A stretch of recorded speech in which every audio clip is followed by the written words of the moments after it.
გამარჯობათ, დღეს გესაუბრებით საკმაოდ სერიოზულ და მნიშვნელოვან თემაზე, ეს არის დაღუპული თაობა და რა კატეგორიის ადამიანები შედის აი ამ დაღუპულ თაობაში, რომელსაც დღესდღეობით ჩვენ საქართველოში სამწუხაროდ ძალიან ბევრია და მთელ მსოფლიოში. ძირითადად ესენი არიან ის ადამიანები, ვისაც აქვთ ჯანმრთელობის, ფიზიკური ჯანმრთელობის პრობლემები, აგრეთვე ფსიქიკური ჯანმრთელობის პრობლემები. ძირითადად ესენი არიან ნარკოტიკზე დამოკიდებული პირები, ხო? ვინც მოიხმარენ ნარკოტიკს, სხვათა შორის სიგარეტიც ნარკოტიკია, სუბუქი და ყოველდღე რომ ეწევა ადამიანი, მერე უკვე ძიმე მდგომარეობაშია და ვეღარ ანაბებენ ხო თავს, ანუ ეჩვევა დამოკიდებულებას, იწვევს, ესე იგი, ნარკომანები, ალკოჰოლიკები, რაც სერიოზული პრობლემაა საქართველოშიც და მსოფლიოშიც, ხო? ბოროტად იყენებენ ალკოჰოლს. მოგეხსენებათ, საქართველო არის ღვინის ქვეყანა და საქართველოში ფაქტიურად ღვინო არის წმინდა სასმისი, ხო? და ესეთი გამოთქმაც არის, სამი დალი შეგერგება არ დაითვრებიო, ხო? ხო, ანუ მეტის მეტი, რეტის რეტიო. ყველაფერში ზომიერება არის საჭირო. შეგვიძლია ალკოჰოლი მივიღოთ, დღესასწაულებზე, 1 ჩიქა, 2 ჩიქა, ხო, ნატურალური ღვინო, ანუ ქვევრის ღვინო, მაგრამ ჭარბი მიღება უკვე სერიოზულ ჯანმრთელობის დაზიანებას იწვევს და ანუ შემდეგ უკვე კონფლიქტებშიც გადაიზრდება ხოლმე, ხო, რასაც ჩვენ ვხედავთ ეს კრიმინალურ ქმედებებში, ხო? ადამიანი საკუთარ თავზე კონტროლს კარგავს, ან სამარცხვინო მდგომარეობაში, ხო, იქ აღვირახსნილ სექსუალურ ცხოვრებას, ურთიერთობას ამყარებს, ხო? საკუთარი თავის კონტროლი უჭერს და ვეღარ აცნობიერებს რას აკეთებს. ასე რომ საკმაოდ საზიანო მდგომარეობა არის ალკოჰოლიზმი და ნარკომანია და სიგარეტის მოწევა. აგრეთვე ჩილიმის მოწევაც, ხო? ელექტრონული სიგარეტი.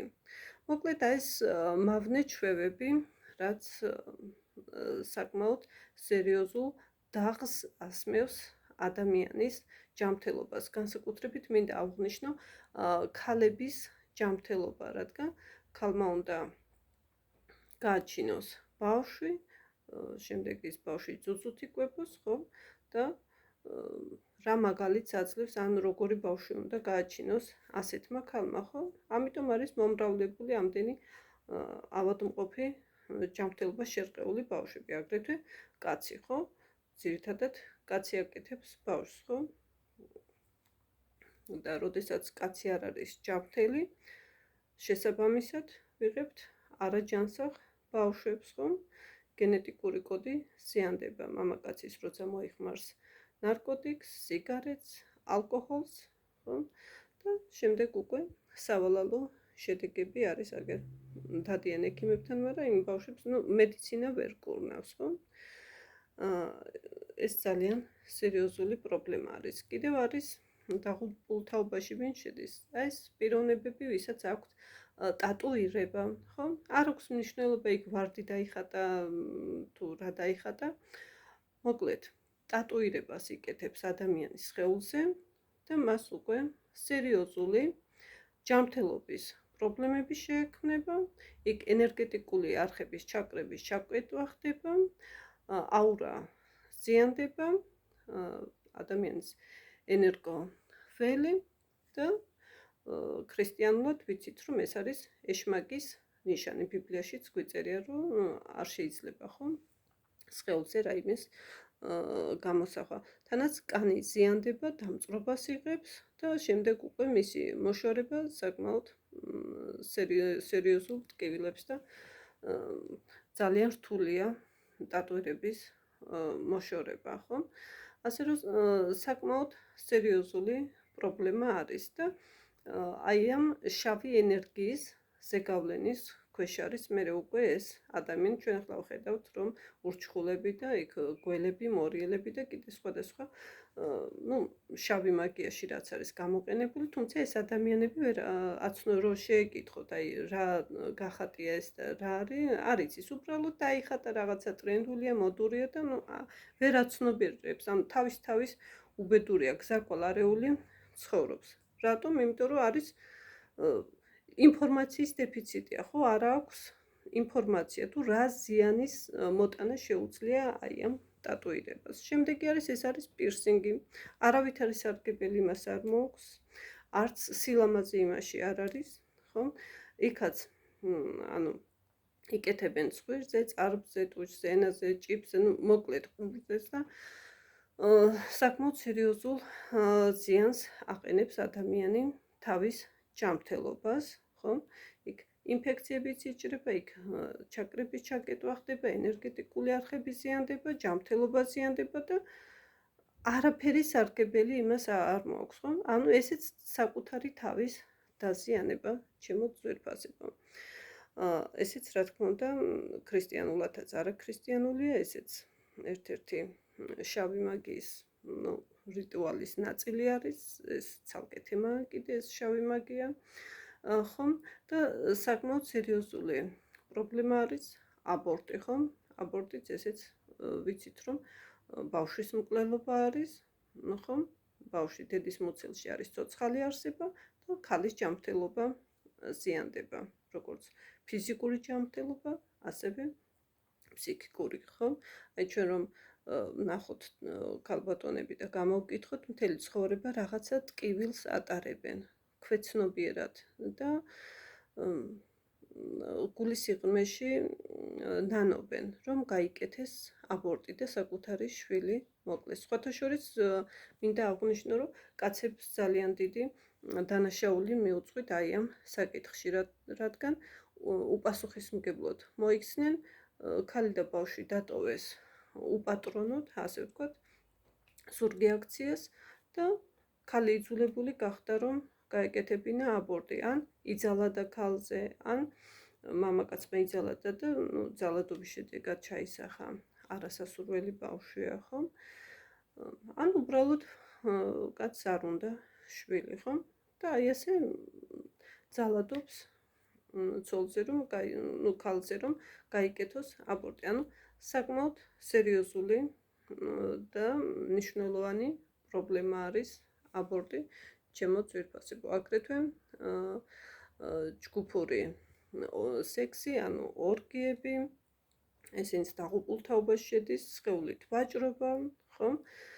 მოკლედ სექს მუშაკები რომ არიან, ესეც საკმაოდ, ბიბლიაში გვიწერია, რომ ეს არის მომაკვდინებელი ცოდვა, მედიცინაში ეს ჩვენ ვიცით, რომ უამრავი ვენერიული დაავადებები გადადის, სიცოცხლისთვის და ჯანმრთელობისთვის საშიში დაავადებები გადადის, ამიტომ საკმაოდ სერიოზული და მწვავე პრობლემა საქართველოშიც და მთელ მსოფლიოშიც, ხო? ანუ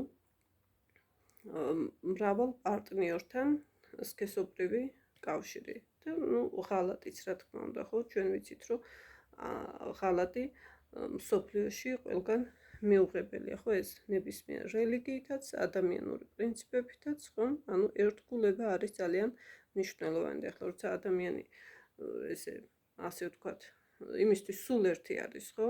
ვისთან იქნება, რამდენ სექს პარტნიორი ეყოლება და ჯგუფური ანუ ორგიას რომ ვეძახით, ესეც რა თქმა უნდა მიუღებელია და ჯანმრთელობისთვის საზიანო, აგრეთვე სულიერადაც საზიანო, ხო? მე უკვე ის ადამიანები ოჯახებს ვეღარ ქმნიან, ხო?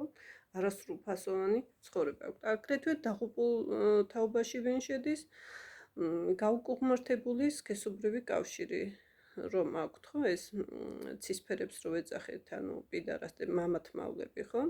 კაცს რო კაცი მოწონს და ურთიერთობა აქვს და ლესბიანკები, ანუ ლესბოსელები, ქალი ქალთან, ხო? აგრეთვე ზოოფილია, ხო? ადამიანს ახლა დღეს უკვე მთელი ევროპა და უკვე საქართველოში შემოვიდა, ცხოველები ყავთ სახლში, ხო? ანუ საწოლში უწევს, სქესობრივი კავშირი აქვს ცხოველთან, ქალსაც, კაცსაც და აი ესე არაადამიანური, მესმის კაცსა და ქალს შორის სქესობრივი კავშირი, მაგრამ აი ცხოველსა და ადამიანს შორის სქესობრივი კავშირი ეს უკვე არაადამიანურია, ხო? ანუ წარმოიდგინეთ ახლა ადამიანი რა დონეზე უნდა დაეცეს, ანუ მისი ფსიქიკა, ხო? ესეც დაღუპული თაობაში შედის ეს კატეგორიაც. კიდევ დაღუპულ თაობაში შედის როგორი კატეგორია? ბავშვებთან აქვთ სქესობრივი კავშირი, ხო? ბავშვები ვინ არიან? 18 წლამდე, არასრულწლოვანი, ხო? მე ვფიქრობ, რომ საერთოდ სიკვდილით დასჯა უნდა იყოს. ეხლა ქრისტიანულად გასაგებია, რომ არ შეიძლება, მაგრამ მაშინ უნდა იყოს კასტრაცია, ხო? და ვეღარ შეძლებს ბავშვზე ძალადობას, ხო? სექსუალურ ძალადობას, ხო? აი ასეთი მძიმე მდგომარეობა არის ჩემო ძვირფასებო. კიდევ არის როგორც საქართველოში, აგრეთვე მთელ მსოფლიოში აი ეს სერიოზული პრობლემა, ანუ დაღუპული თაობა. აგრეთვე არიან ის პიროვნებები, რომლებსაც ასე ვთქვათ, ფსიქიკური პრობლემები აქვს, თუმცა მედიცინას არ შეუძლია დღესდღეობით, ხო, რომ დაეხმაროს, მაგრამ ისინიც დაღუპული თაობის კატეგორიაში გადიან. აგრეთვე გადიან დაღუპული კატეგორიის თაობაში შავი მაგიის წარმომადგენლები, რომლებიც ეშმაკს ემსახურებიან, ხო? და ანუ მათი საქმიანობა რა არის ძირითადად? უდანაშაულო ადამიანებს მიაყენონ სულიერი და ფიზიკური ზიანი, აი ამ თავიანთი შავმაგიური რიტუალებით, ხო? თუმცა ეს სისხლის სამართლის კოდექსით დასჯადი არ არის სამწუხაროდ, თუმცა ჩვენ ძველ აღთქმაში ვიცით, რომ დავით მეფე მეფსალმონე ცეცხლში წვავდა ამ შავ მაგებს. ასე რომ ჩემო ძვირფასებო, საკმაოდ სერიოზული და მძიმე პრობლემა არის აი ამ კუთხით მთელ მსოფლიოში. მე გისურვებთ, რომ იყოთ შვიდად, იცხოვროთ ქრისტიანულად, დაიცვათ ჰიგიენური წესები, დაიცვათ სულიერი სისუფთავი, ასე ვთქვათ, ხო, სიჯანსაღი და თავარი ძირითადი პრობლემა მაინც რა არის მთელი მსოფლიოს და საზოგადოების, ხო, სიყვარულის დეფიციტი. აი, როდესაც ჩვენი გულები იქნება სიყვარულით, უფლის სიყვარულით და გიყვარდეს მოყალს შენი ვითარცა თავი შენივე, ანუ ჯერ საკუთარი თავი და შემდეგ სხვა ადამიანები, ხო, შევიყვაროთ. აი, მაშინ უკვე აღარ გვექნება აი ესეთი სერიოზული პრობლემები, ხო? ანუ ჩვენი ჯანმრთელობა არის ჩვენი სულიერი ჯანმრთელობა, ანუ ფსიქიკური ჯანმრთელობა და ფიზიკური ჯანმრთელობა. ასე რომ ყველას გისურვებთ სიყვარულს და ჯანმრთელობას ბედნიერად.